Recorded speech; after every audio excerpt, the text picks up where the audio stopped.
Gledate oddajo Klepet ob kavi. Hvaležno pozdravljeni, danes vam bomo vlili poguma, pokazali način, kako lahko preživite jesen in celo zimo brez bolezni, brez prehladov, brez grip in še česa. Ampak najprej poglejmo statistiko, da vidimo, kakšno je realno dogajanje. Podatki namreč kažejo, da je največ v tem času ravno alergij, artritisov in seveda virusnih okužb. Poznamo več kot 100 različnih vrst, nekih podtipov različnega prehlada in kar 10% prebivalcev, torej nekje 200 tisoč, zboli vsako sezono za gripo. In še en precej tragičen podatek, več kot 160 ljudi umre vsako leto oziroma v letu 2018 v slovenskih bolnicah zaradi gripe. Kateri so torej tisti načini, s katerimi se bomo okrepili dovolj, da bomo jesen in zimo preživeli brez bolezni? To ni odgovornost zdravnikov in zdravstvenega sistema, to je naša odgovornost. V moji družbi Marija Ana Kolman, lepo pozdravljena, dobrodošla. Pozdravljena, Jasmina. Jesen je tukaj, zakaj ravno jeseni ponavadi zbolimo? No, tudi spomladi se ponavadi to dogaja, ampak zakaj jeseni? Jesen je pravzaprav čas, ko se organizem najtežje naravna na spremenjene zunanje okoliščine. Torej, temperatura pade, to je stresno za organizem in pravzaprav najbolj obremenilno za človekovo telo je prilagajanje na nižjo temperaturo.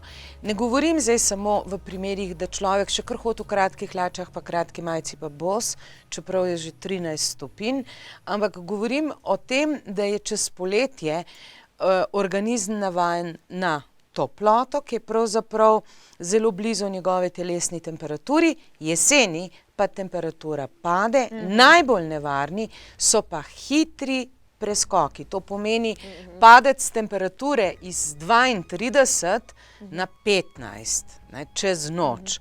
In na to se organizem težko prilagodi, adaptira, če nima dovolj stabilnega in močnega imunskega sistema. Predpostavljam, da danes smo že tako in tako precej bolj obremenjeni, kot so bili včasih, s stresom, dinamika življenja je danes drugačna in potem še te spremembe, enostavno, telo te adaptacije ne zmore narediti in potem dejansko pademo v prehlade in vse ostalo, ki jih pa potem preveč rešujemo z nekimi instant zadevami. In gremo potem v zimo, še bolj obremenjeni za škodljive vplive, ker zgodi se še nekaj. Klima jeseni, vlaga, te temperature so najbolj ugodne tudi za vse patogene mikroorganizme. To pomeni viruse in tako dalje. In človek, ki živi v sodobnem okolju, bom temu rekla, to pomeni v stanovanjih ali v hišah z sodobnimi načini ogrevanja, izoliran od narave in, kar je mogoče malo preveč kritično slišati, ampak vendarle, pomehkužen človek je toliko bolj dovzeten za vse okužbe, ker nima v sebi, v navednicah, bojevnika, to pomeni imunskega sistema, ki bi pravzaprav v trenutku odreagiral na vsiljivca, če je to nek virus, ga odgnal. Če imunski sistem ni močan, se pač to enostavno na nivoju fiziologije ne more zgoditi in človek zboli. Hvala za te informacije. Danes nam boš posredovala ne zgolj nasvete, kako mi odrasli lahko gremo čez jesen in zimo brez bolezni, ampak tudi kako zaščitimo otroke. Vemo, kadar otroci zbolijo, potem se to hitro zgodi domino efekt. Tale trenutek pa preverimo, kaj pravi tradicionalni kitajski zdravnik tradicionalne kitajske medicine, ki nam je zaupal, da je ravno jeseni ta čas pljuč in tudi temu primerne so potem vse ostale stvari. Kaj je potrebno jesti? Skratka, kako na to gleda tradicionalna kitajska medicina, ki ima korenine več kot 5000 let nazaj. Živila ne, so v jeseni živila bele barve. Oziroma ne toliko živila, kakor bolj sadje pa zelenjava. Še posebej redkev, oziroma bela redkev, ker je po eni strani bela, po drugi strani ima pa tudi tak rahlo pekoč okus, ki vstopa v pljuča. Aha, pekoč okus je za ta čas.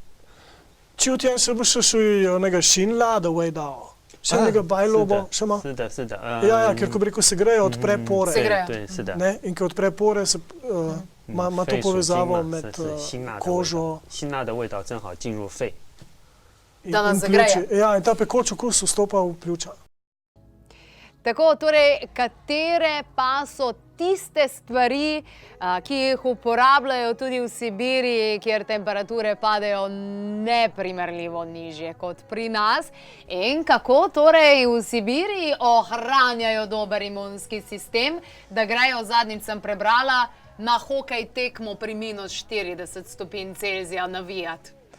Katere rastline uporabljajo? Tam imajo rastline, ki imajo izjemne adaptogene sposobnosti, torej sposobnost adaptacije na spremenjujoče zunanje okoliščine. Ja, v bistvu jim je, s tem, da jim je pravzaprav narava dala težke okoliščine, ne, jim je pa, oni pravijo, Altaj Kudaj, to pomeni stvarnik, dal rastline, ki jim pomagajo v teh okoliščinah preživeti. Preživeti in biti tudi zdravi. Viroze, gripe in tako naprej.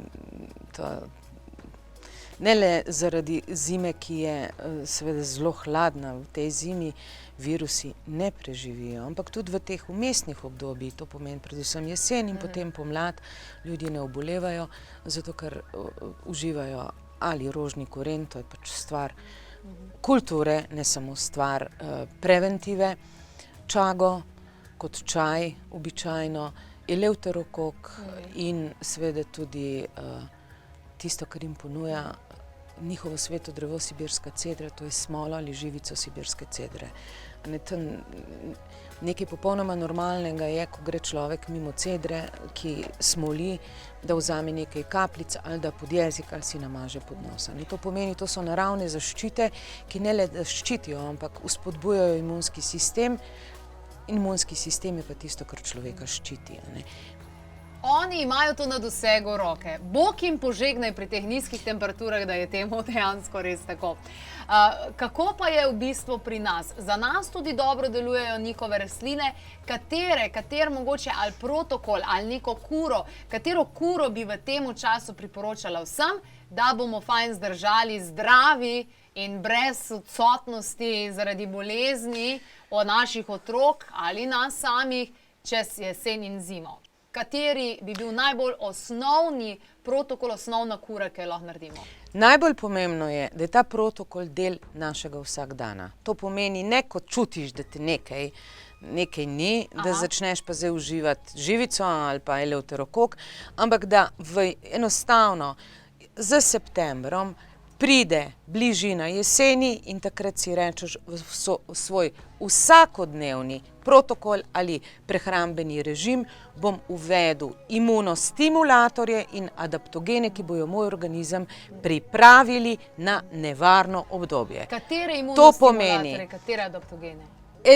Zdaj tako, pri otrocih najbolj svetujem eleuterokok. Prvič zato, ker je v sirupu, ker je prav prirejen otrokom, eno malo žličko, to pomeni 5 ml pred odhodom v vrtec ali v šolo. To je dovolj za otroka. Obvezno pri otroku, torej tudi pri odraslih, ampak pri otrocih sploh, mazati noske z živico ali smolo sibirske cedre. Ali pa enostavno narediti zabavo iz tistega, ker jim prepovedujemo vrtanje po nosku.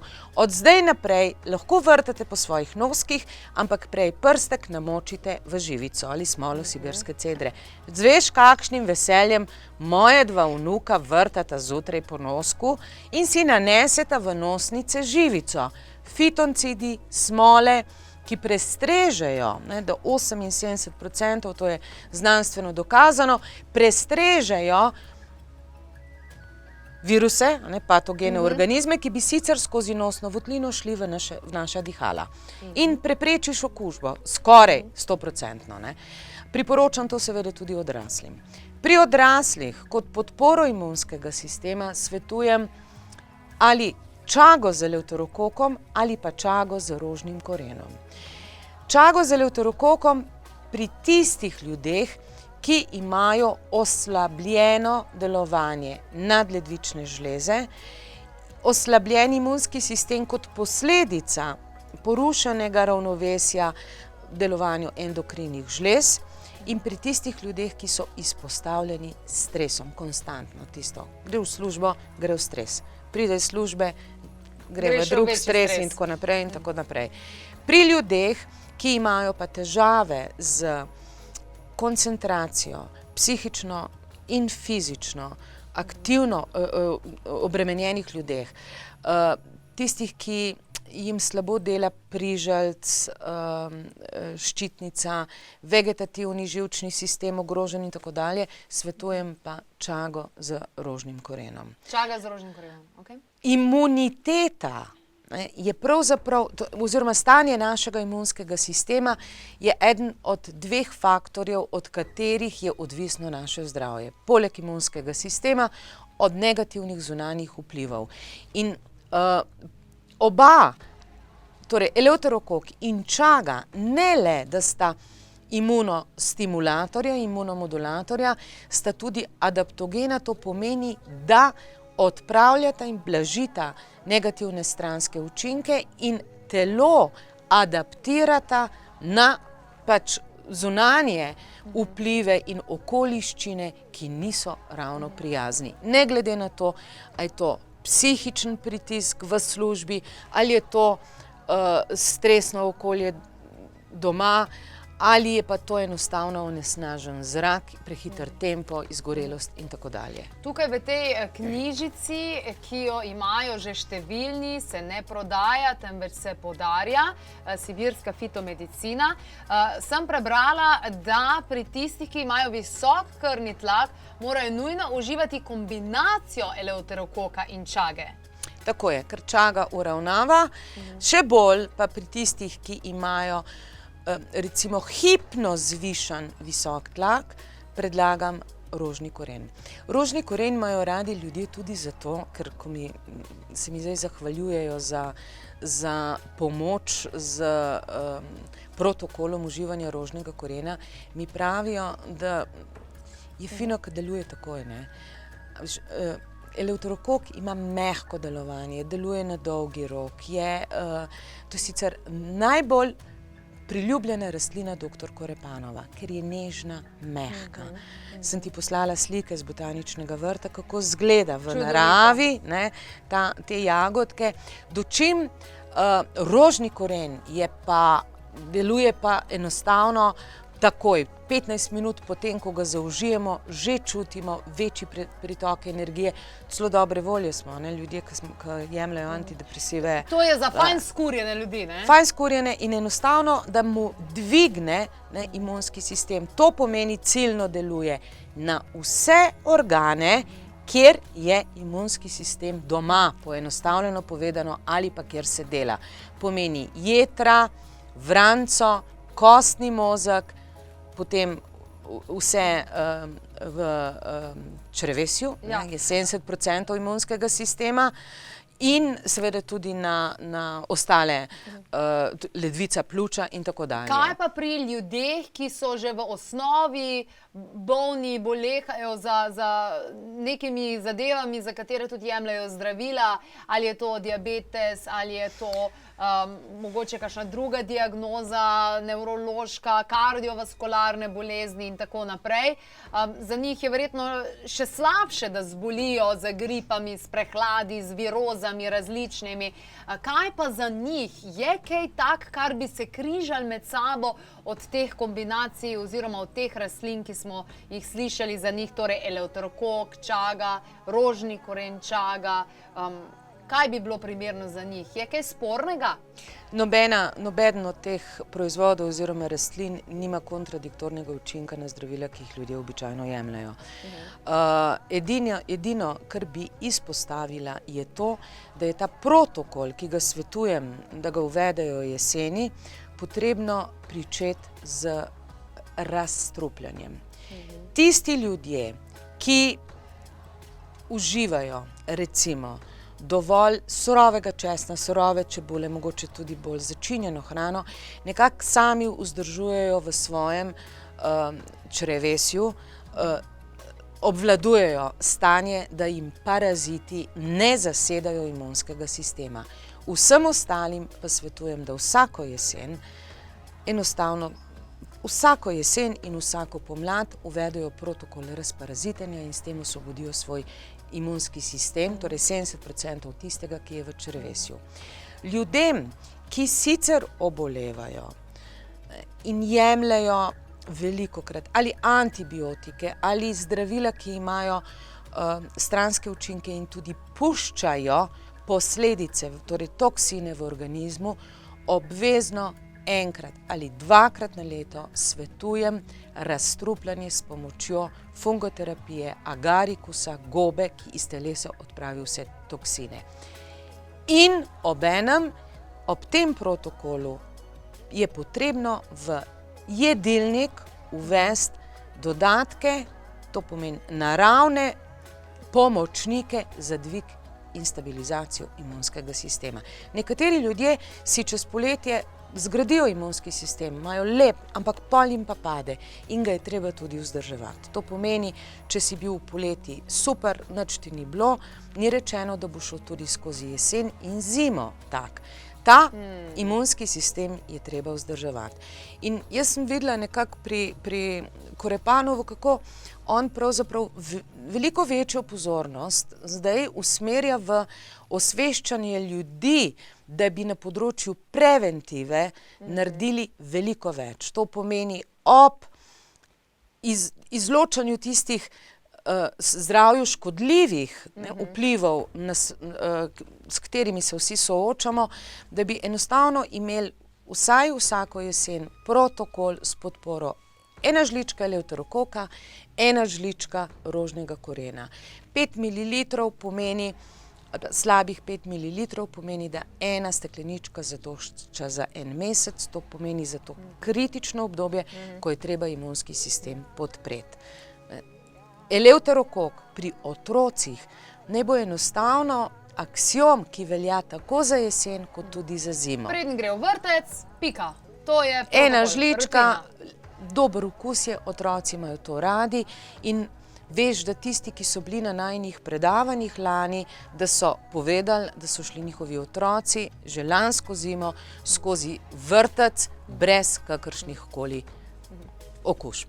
Najlepša hvala za vse te informacije. Kot lahko vidite, je Marija Ana neizčrpen vir informacij in lahko ji zastavite vprašanje glede na vaše izzive, glede na vaše stanje trenutno. In sicer, če pošljete le-to na info@klepetobkavi.si, na klepetobkavi.si spletni strani boste našli njene številne odgovore v rubriki Marija Ana odgovarja. Če pa nimate dostopa do interneta in želite dodatno informacijo, pa 02 6200 230, naše svetovalke vam pa bodo zaupale tudi, kako priti do te knjižice Sibirska fitomedicina na kar 125 strani, ki se torej podarja brezplačno. Torej, ta knjigica ne morete jo kupiti.